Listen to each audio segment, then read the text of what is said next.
Imagine being cornered, totally outmatched, maybe even feeling completely defeated, and then, out of nowhere, this unexpected master appears. Right. Someone who just flips your whole understanding of skill, of combat, of maybe even just thinking. Exactly. And look, this isn't just about martial arts, really. It's about unlocking a new way to think, how to adapt, how to really master pretty much any challenge. Mm-hmm.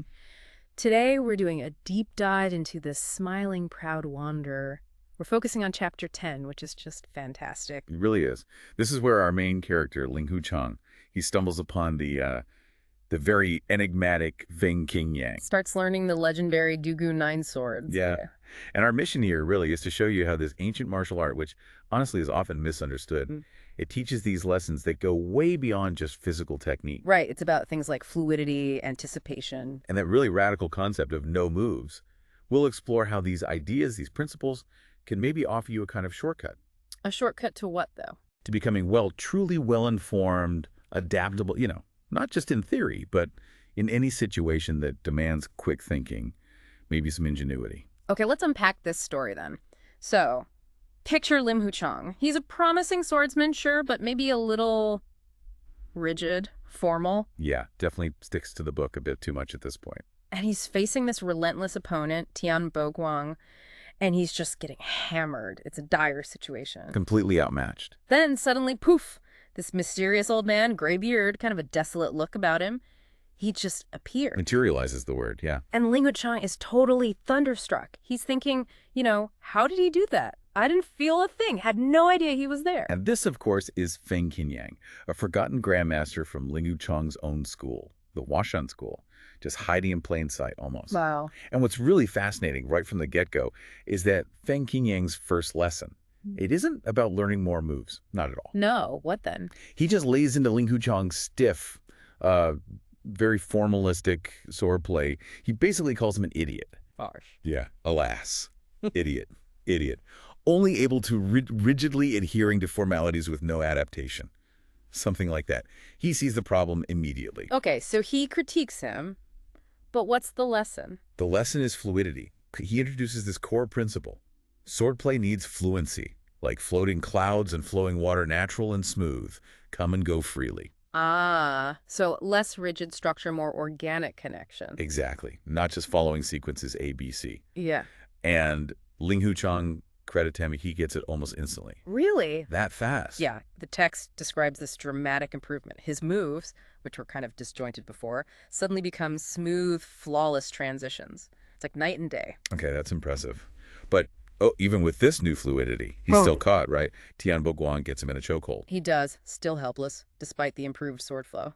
And that's when the old man gives another surprising instruction. This is one that sounds completely absurd. Pretty much. He says, your finger can be used as a sword, too. Do you absolutely have to use a real sword for that? Treasures all over the room move. Use his finger as a sword. How? Well, Ling Hu Chang just trusts him, Yeah. acts on this, seemingly impossible advice. He uses his fingers, jabs Tian Boguang's Tanzong point, the key pressure point on the chest. Yeah. And it works.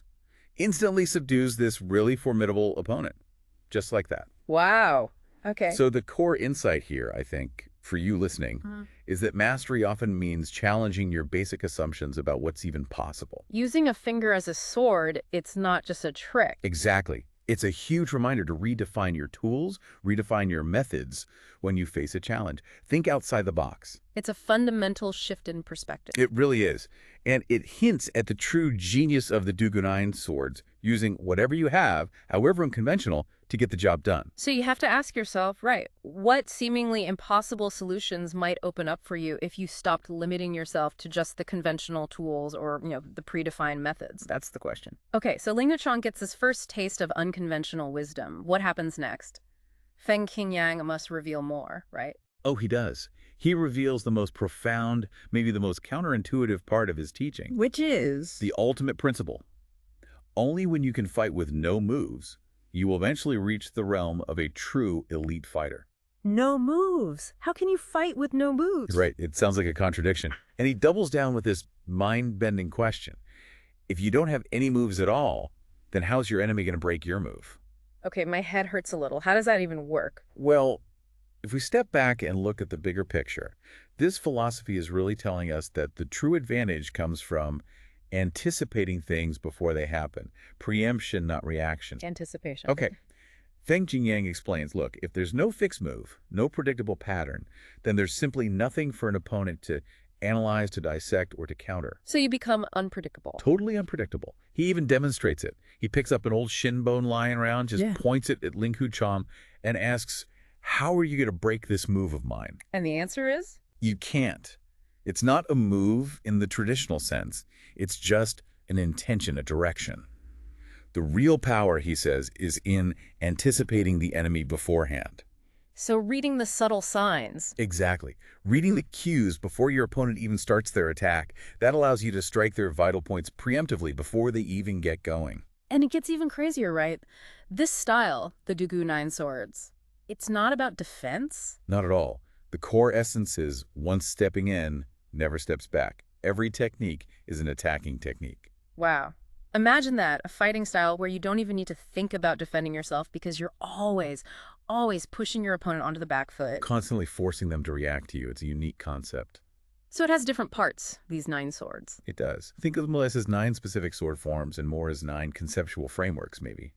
There's the general index stance, which covers the overall principles, fluidity, adaptation, no moves. The foundation. Right. And then you have specialized breaking stances. Sword breaking, knife breaking, spear breaking, mace breaking, whip breaking, palm breaking, missile breaking. Breaking everything. Pretty much. Each one is designed as a conceptual tool to basically understand, dismantle, and nullify an opponent's specific weapon or style by exploiting its inherent weaknesses. So you're not meeting force with force, you're finding the flaw. Precisely. And it culminates in the ultimate energy breaking stance, which deals with internal energy attacks. And the creator. Dugu seeking a loss. That name tells a story. Doesn't it? Legend says he spent his whole life looking for someone who could defeat him and just never found anyone. That's quite the reputation. It is. And it underlines the philosophy. When you're truly operating at that level, ahead of the game, defense kind of becomes irrelevant. It's a mindset then. Relentless preemptive engagement. Always taking the initiative, yeah. Never waiting to react, being so far ahead that the opponent can't even launch their own plan. Okay, but learning this, it sounds incredibly complex, especially under pressure. Ling Hu Chang only has one night. One night. To grasp this entirely new martial philosophy, where just the first part, the general index, has 360 variations. 360? How do you even memorize that overnight? It's intense, an all-night cram session, basically. And Ling Hu Chang shows this amazing aptitude, soaking up the general index, despite how complex and maybe even disconnected it seems at first. But he has to be practical, right? He needs something specific for Tian Bogrong. Absolutely. His immediate focus is pure survival. He hones in on the knife-breaking stance because Tian Bogrong uses that fast knife chops technique. Theory meets immediate, desperate practice. And this is where he starts to really embody that lively principle Feng Qingyang talks about. Exactly. He's learning not just to be faster, but way more unpredictable, to truly anticipate. But it's not just physical learning, it's mental. The stakes are real. Yeah, the fights escalate, right? He actually gets cut. He does. Takes real wounds. This forces him to adapt right there, under fire, applying this new knowledge instantly, or, well, failing. And then he pulls that trick, the one that's, Let's call it creatively pragmatic. Yeah. He pretends to be knocked out cold, drops his sword, holds his breath. Just to buy himself more training time. It's pretty cheeky, maybe despicable and shameless, as the text says. A desperate gamble. So what does the Grandmaster, Feng Yang, think of this? Does he tell him off for being dishonorable? Not at all. And this is what's so fascinating.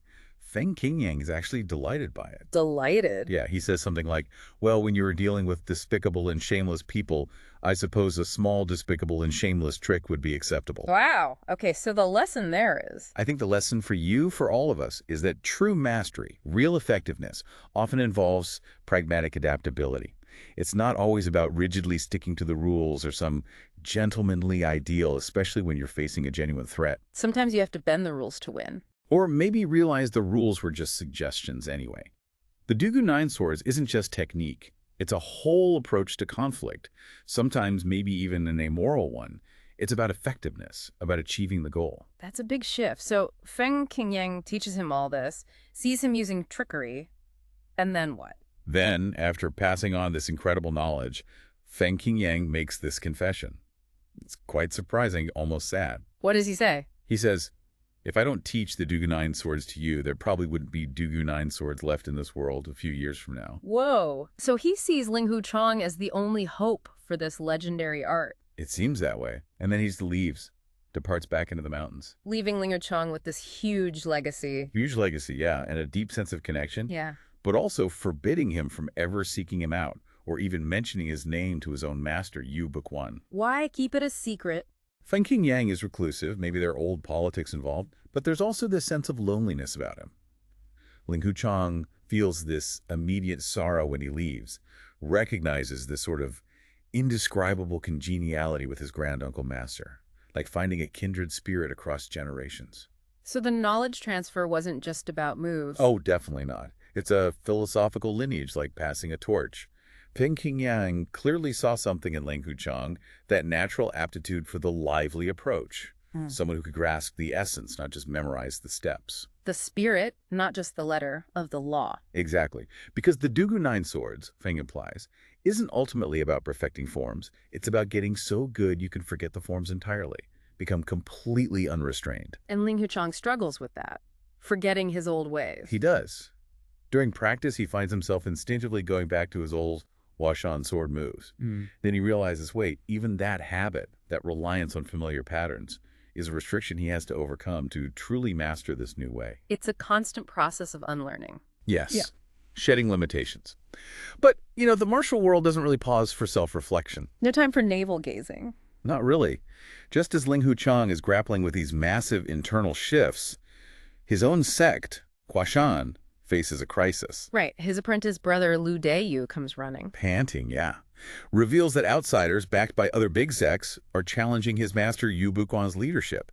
Things are heating up externally. And this is when he meets the Peach Valley Six Fairies. That name does not sound intimidating. Huh. No, it doesn't. And they're described as, well, bizarre, bumpy, wrinkly, kind of frightening faces. Not exactly fairies, then. Not in the traditional sense. And they argue constantly about the most illogical, childish things. Like, they have a whole debate about whether biting off your own tongue actually kills you. Seriously. Seriously. They're boastful, but also seem quite timid underneath. Yeah. And somehow they manage to capture Ling Huchang. So he's captured again. Yep, captured and getting squeezed pretty painfully. But here's where you see the Dugu principles kicking in, but not with a sword. How so? He uses cunning, psychological manipulation. Yeah. He bluffs, plays right into their vanity and their fear of being ridiculed. What does he do? He makes up insults, pretending they came from some elite master hand from the rival Songshan sword school, basically trash-talking the fairies. Playing them against a perceived enemy. Clever. Very clever. And what's so insightful here, connecting it back, is that Ling Huchang is demonstrating comprehensive learning. He's not just applying Dugu Nine Swords physically. He's applying the core principle, exploiting flaws. Exactly. But not just flaws in swordplay, flaws in human psychology. He understands that, quote, the most devastating move in the world is not inside Kung Fu, but in setting up schemes, intrigues, and traps. So the adaptability, the liveliness applies to social situations too. Absolutely. It allows him to navigate these really complex, weird social challenges with the same adaptable spirit he's learning to apply in combat. He turns these potential adversaries, the fairies, into unwitting allies, or at least distracts them. And he sees something in them beyond just being enemies. He does. He observes that despite all their bizarre qualities, they're actually quite unsophisticated and honest. He starts seeing them as potential acquaintances. It's a great example of how these principles extend way beyond just fighting. So looking back at this whole chapter, Ling Huchang's journey, it's way more than just becoming a better swordsman. Or much more. It's a radical transformation, really. From that rigid adherence to rules to embracing fluid adaptability. Shedding expectations, embracing the unexpected. Yeah, both in combat and, as we just saw, in dealing with complex, unpredictable people. It's about learning to use whatever's available, whether it's your finger as a weapon or, a well-placed lie. So this deep dive into the Dugu Nine Swords, what's the big takeaway for us? I think it teaches us that true mastery in almost any field isn't really about just accumulating more knowledge or strictly following rules. It's about understanding the underlying principles. Exactly. It's about being lively, like Feng Qingyang keeps saying. Fluid, adaptive, able to see when to follow the flow, and crucially, when to break it completely. That journey from moves to no moves. It's ultimately about freeing yourself from your own mental constraints, your preconceived ideas. That's where real innovation, real mastery comes from. So maybe something for you listening to think about. Consider this. What rigid formalities or, long-held beliefs in your own life or maybe in your job, your field, what might be limiting your potential? Limiting innovation, blocking unexpected solutions. Right. What if letting go of what you think truly forgetting the moves in whatever you do, what if that's the actual key? The key to mastering your craft and maybe just thriving when things get uncertain. Exactly. What could you achieve if you weren't bound by the rules you think you have to follow?